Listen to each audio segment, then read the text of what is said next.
तो इंडिया का अगर देखा जाए तो उसका जो एजुकेशनल सिस्टम है बहुत ही अच्छा है, वहाँ पे काफ़ी रिफॉर्म्स हो चुकी हैं। मेड इन इंडिया की चीज़ें लेना पसंद करती है। मेड इन इंडिया बहुत ज़्यादा प्रमोट हो गया है, चाइना के मुकाबले पे जो है वो खड़ा हो गया है। अब मैं आता हूँ इंडिया और पाकिस्तान के कंपैरिजन पे एज़ पर्सपेक्टिव टू एक्सपोर्ट्स वगैरह। देखें जी, पाकिस्तान की 70 साल की हिस्ट्री देख लें, पाकिस्तान हमेशा वार मनी पे चला है। मतलब इनकी अपनी कोई रियलिस्टिक जीडीपी नहीं है, इनको अमेरिका से फंड्स आते रहते हैं, डॉलर्स आते रहते हैं और ये कंट्री चलती रहती है। मैन्युफैक्चरिंग बहुत ज़्यादा होती है। खैर हमारा उनके साथ कंपैरिजन कोई बनता भी नहीं है। Right people on the right places, I think, मुझे ऐसे लगता है। ऑल्दो हमें इतना ज़्यादा नॉलेज नहीं है, बट हम अपनी ऑब्जर्वेशन के साथ ही बता सकते हैं कि अब मैं एक एग्जांपल देता हूँ।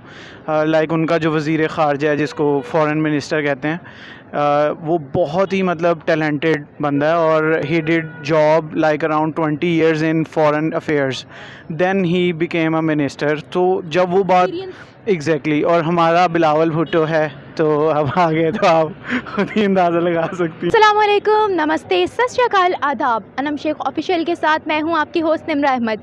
व्यूअर्स, मेरा आज का टॉपिक जिस पर मैं कंपैरिजन करवाऊंगी पाकिस्तानी पब्लिक से, वो बेसिकली है एक्सपोर्ट से रिलेटेड है, जिस पर आज पाकिस्तान और इंडिया का कंपैरिजन होगा। अगर मैं फैक्ट्स एंड फिगर्स की बात करूं तो अगर हम जुलाई तक के दौरानिए को देखें तो जुलाई तक के दौरानिए में इंडिया की एक्सपोर्ट्स 2.14% जो है वो इंक्रीज़ हुई है।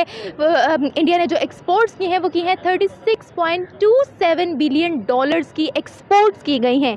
जिस तरह से मेड इन इंडिया प्रमोट हो रहा है, जिस तरह से इंटरनेशनल मार्केट इंडिया की तरफ अट्रैक्ट हो रही है, इंडिया के साथ बिजनेस करना पसंद कर रही है, वेयर इज़ पाकिस्तान एंड जो पाकिस्तानी पब्लिक है वो इंडिया को इस वक्त कहाँ देख रहे हैं, कैसे कंपैरिजन करते हैं पाकिस्तान और इंडिया का, वो आज के प्रोग्राम में हम देखेंगे। तो मेरे साथ कनेक्ट रहें और देखते रहें कि लोग क्या रिव्यूज़ देते हैं। अस्सलाम वालेकुम। वालेकुम सलाम। नाम क्या है? मेरा नाम साइम असगर।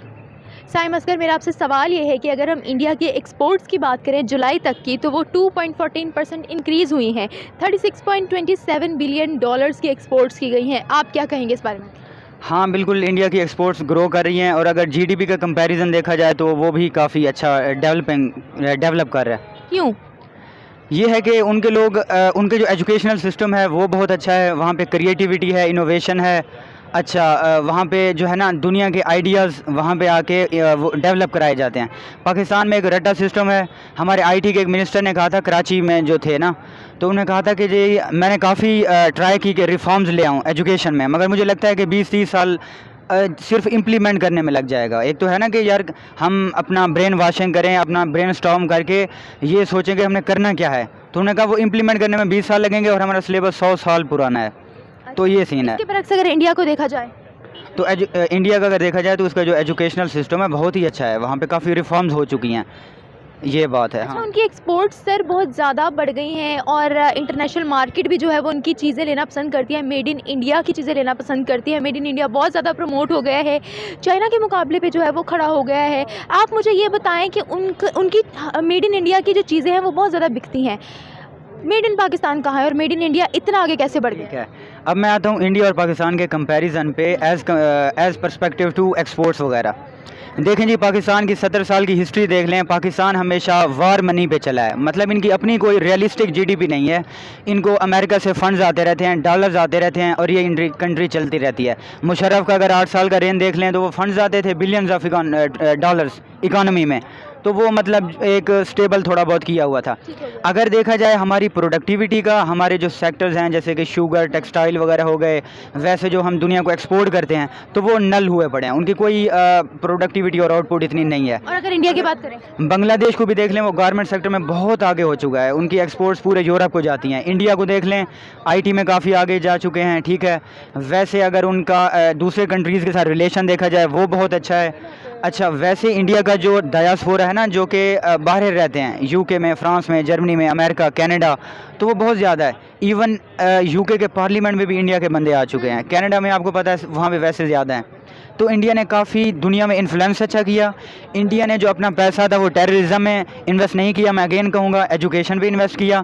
उसकी वजह से उनका एजुकेशनल स्ट्रक्चर ठीक हुआ तो इंडस्ट्रीज़, कंपनीज़ को एक वर्क फोर्स मिली जो कि एजुकेटेड थी, जो कि मतलब ब्रिलियंट थी, तो उस वजह से उनकी कंपनीज ग्रो कर गई।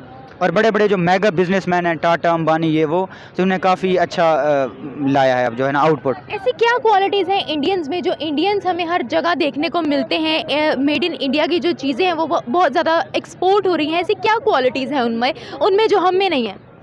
उनमें क्वालिटीज़ यार ये हैं कि वो मतलब हमारे जो लोग हैं ना पाकिस्तानी, ये काफ़ी कंजर्वेटिव हैं, रिजिड हैं। ये लोग फजूल एक्टिविटीज़ में अपना टाइम ज़ाया करते हैं, ठीक है।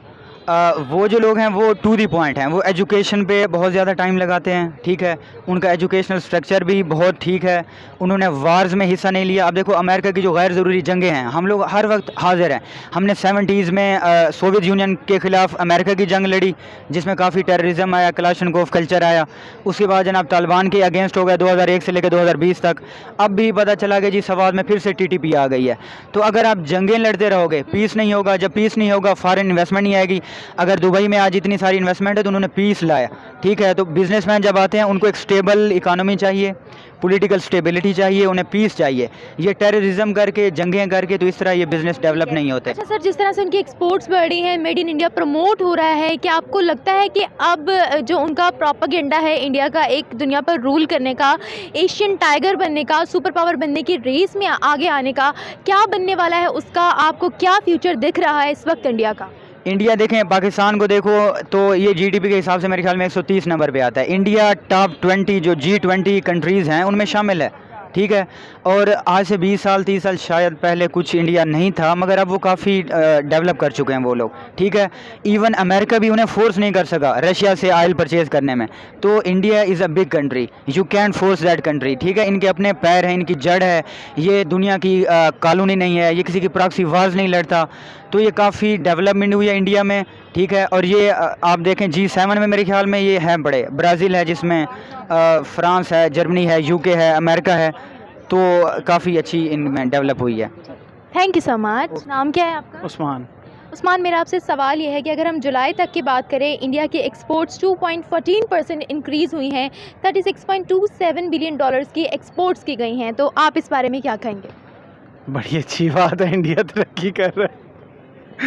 मतलब ऑब्वियसली उनकी पॉलिसीज़ बहुत अच्छी हैं, जिसकी वजह से वो इतना कुछ, और मैन्युफैक्चरिंग बहुत ज़्यादा होती है। खैर हमारा उनके साथ कंपैरिजन कोई बनता भी नहीं है, तो उनके पास मैन्युफैक्चरिंग का इतना ज़्यादा, इतने यूनिट्स हैं। अमेज़ॉन देख लें आप, गूगल देख लें, उनके सारे like they are on the top overall. तो इसलिए they are on the top. Right people on the right places, I think, मुझे ऐसे लगता है। ऑल्दो हमें इतना ज़्यादा नॉलेज नहीं है, बट हम अपनी ऑब्जर्वेशन के साथ ही बता सकते हैं कि अब लाइक मैं एक एग्जांपल देता हूँ। लाइक उनका जो वज़ीर ख़ारजा है, जिसको फॉरेन मिनिस्टर कहते हैं, वो बहुत ही मतलब टैलेंटेड बंदा है, और he did job like around 20 years in foreign affairs, then he became a minister. तो जब वो बात एग्जैक्टली और हमारा बिलावल भुट्टो है, तो अब आगे तो आप खुद ही अंदाज़ा लगा सकती हैं। ये बड़ी अच्छी बात कही आप।